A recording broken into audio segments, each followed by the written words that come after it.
And let's take a ride in PayPal. Okay, so you click a code, get a code for you to get a code on your phone with which you had registered on PayPal.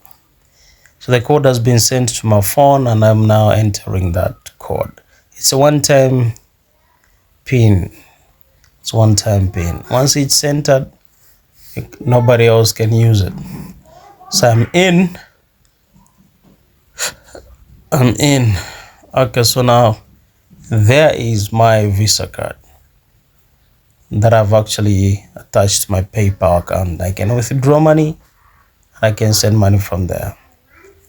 I click Home tab, and here we are.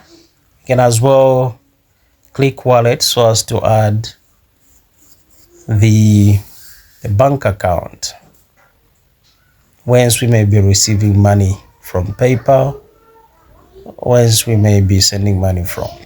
Well, that's how we do it.